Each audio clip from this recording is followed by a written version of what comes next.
Coucou mes amours, bienvenue dans les chroniques de Malaika. Aujourd'hui, nous allons parler d'une histoire qui s'est passée au Cameroun.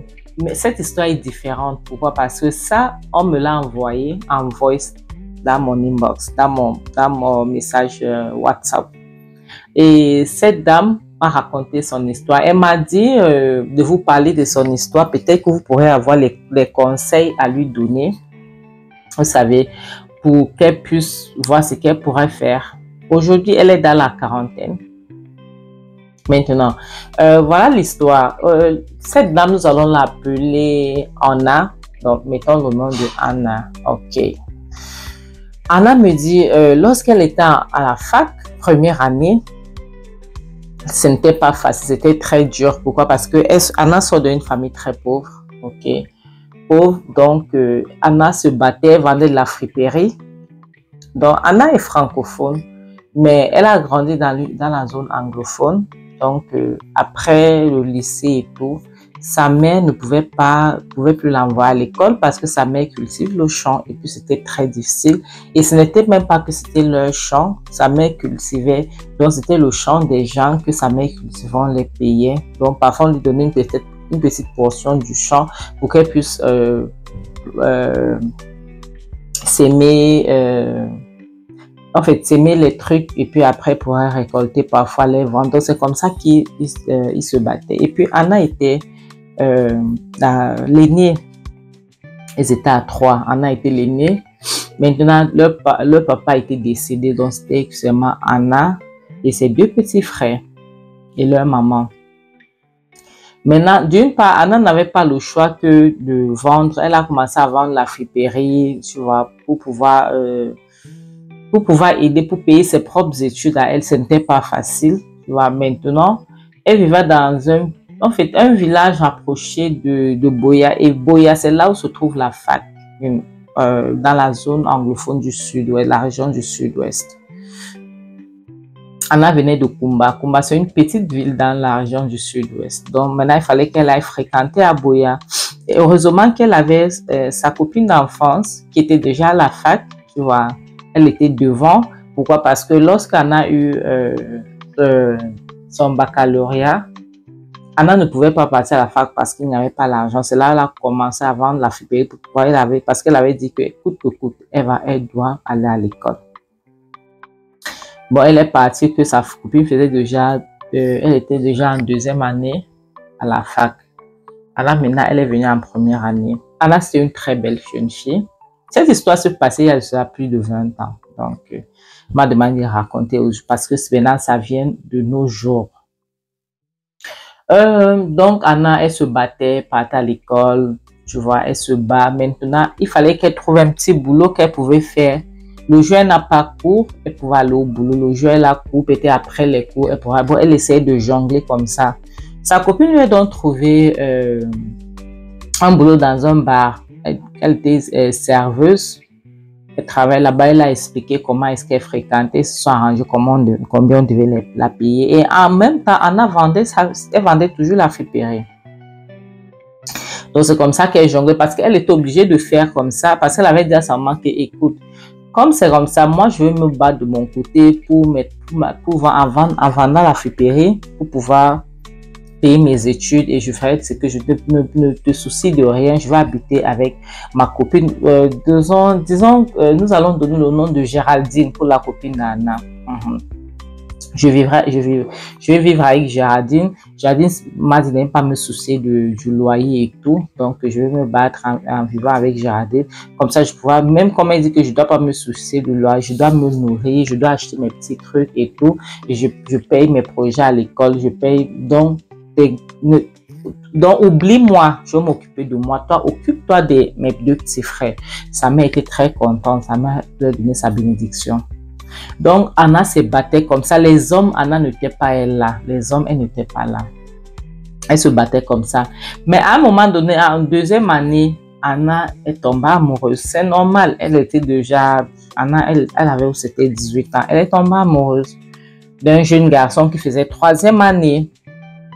Lui, il était bien. Mais Anna, pour elle, c'était de l'amour pur. Tu vois, c'était vivre d'amour et d'eau fraîche. Donc, pour elle, c'était ça. Donc, ils sortaient ensemble. Anna l'aimait. Voilà, boum, la première fois qu'ils ont fait l'amour, que ce garçon a déviégé Anna, Anna est tombée enceinte.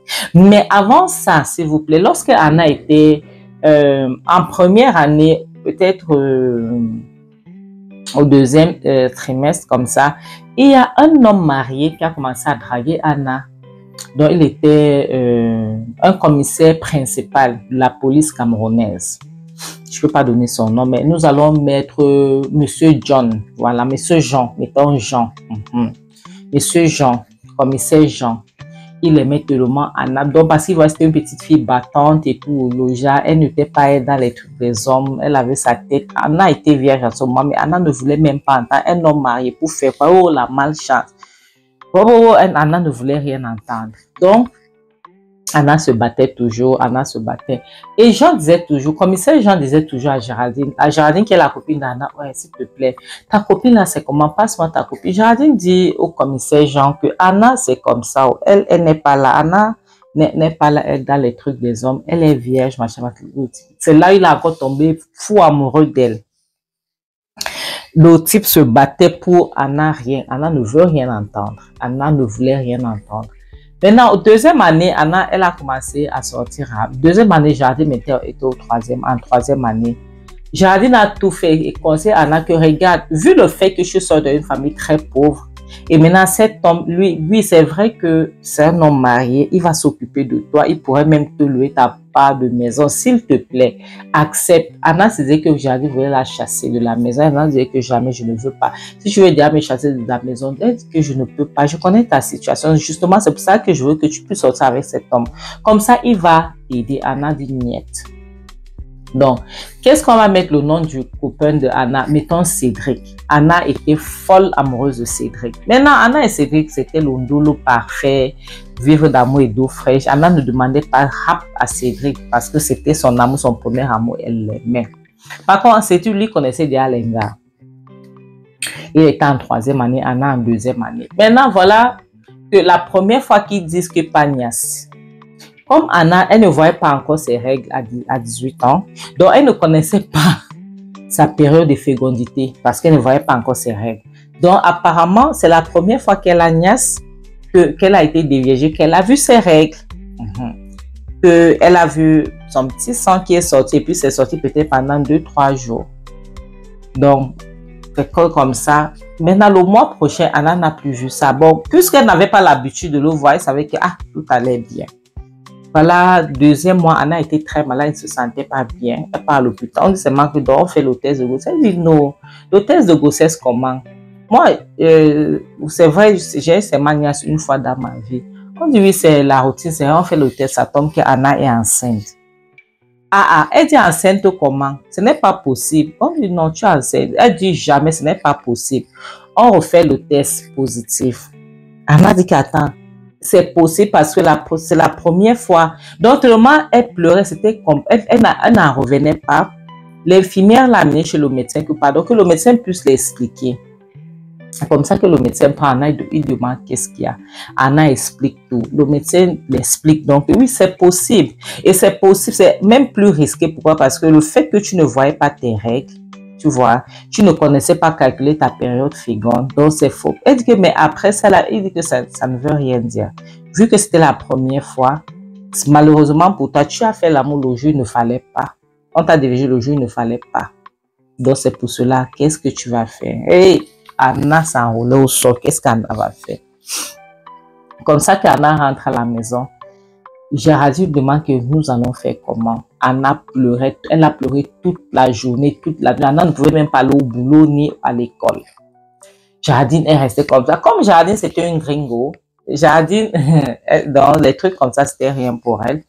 Géraldine a dit que Anna, t'inquiète, je vais réfléchir à quelque chose. Anna dit ok. Géraldine dit de lui donner 1 ou 2 jours. 2 jours plus tard, Géraldine dit Anna, tu sais ce qu'on va faire? Ça fait 1 an, plus d'1 an que le commissaire te court après, n'est-ce pas? Anna dit oui. Géraldine dit ok, tu vas mettre cette grossesse sur lui. Anna dit jamais. Géraldine, oh, je vais aller donc je vais aller en enfer. Géraldine, tu n'es pas une bonne personne. Géraldine. Anna dit, Géraldine dit ok, ça va alors. C'est bon, comme toi tu as une idée, c'est bon, je te laisse faire. Donc, Géraldine, tellement elle aimait Anna, puisque elles ont grandi ensemble et elle connaît la situation d'Anna. Facile pour eux. Ce n'était pas du tout facile pour eux. Donc, pour elle, elle voulait tout faire pour que Anna puisse aller bien. Voilà donc, 2 jours plus tard, Anna dit, Géraldine, je pense que tu avais raison. Vu la situation de ma mère, si je ne fais pas ça, je ne sais pas. Donc, Anna a finalement accepté. Mais pour Anna, c'était tellement difficile parce que ça, c'est quelque chose qu'elle n'avait jamais fait de un. Et des deux, elle n'aimait pas cet homme parce qu'elle était folle. Elle était amoureuse de son gars. Mais elle accepte quand même de le faire. Anna, Géraldine lui demande, tu dis donc que toi, tu dois improviser. Tu es une fille pauvre. Mets-toi dans la tête que tu sors d'une famille très pauvre. Donc, tu dois improviser. Est-ce que c'est clair? Elle dit oui. Voilà que Anna se lave bien, tu vois. Un matin, elle se lève, elle prend sa douche. Elle va pas à l'école pour sortir. Aux environs de midi, elle sort. Elle prend le taxi. Elle va au bureau du commissaire Jean, le commissaire principal Jean. Elle arrive au secrétariat. Elle dit qu'elle voulait voir le commissaire. On demande, elle dit son nom, on l'annonce. Le commissaire était choqué. Il ne savait pas quelle Anna. Demande Anna. Anna, c'est qui? Voilà, il demande qu'on doit la faire entrer quand même. Le commissaire la voit, le commissaire était tellement content parce que il aimait il dit, Anna, qu'est-ce que tu fais ici? Qu'est-ce que tu fais dans mon bureau? Elle dit donc, elle était du passage, donc elle a donc décidé que, ok, que fallait qu'elle vienne dire bonjour. Il disait que non, dis-moi la vérité, qu'est-ce que tu fais? Elle dit qu'elle voulait venir faire. Anna n'avait pas de carte d'identité. Elle dit donc qu'elle voulait venir faire son carte d'identité, mais elle croyait que c'était la moitié du prix. Elle dit qu'elle ne connaissait pas le prix, mais elle vient se rendre compte que c'est comme ça et elle n'avait pas cet argent. Donc, en voulant passer, elle s'est rappelée que c'était ici qu'il y avait son bureau. Elle a donc demandé, on lui dit que oui, effectivement, c'était ça. Elle voulait donc passer, faire un petit coucou. Le commissaire dit, ah bon, Anna dit oui. Donc, mes amours, nous allons arrêter cette histoire ici pour aujourd'hui, ok? Parce que je vais faire ça en autre partie. Je veux pas que ça soit long. Donc, dites-moi ce que vous en pensez et rendez-vous pour la suite de l'histoire. Bisous, à très bientôt. Bye. Mouah, je vous aime trop fort. Et s'il vous plaît, n'oubliez pas que vous devez vous aimer plus que les autres. Mieux vaut être seul que d'être mal accompagné. Et en bon attendeur, salut.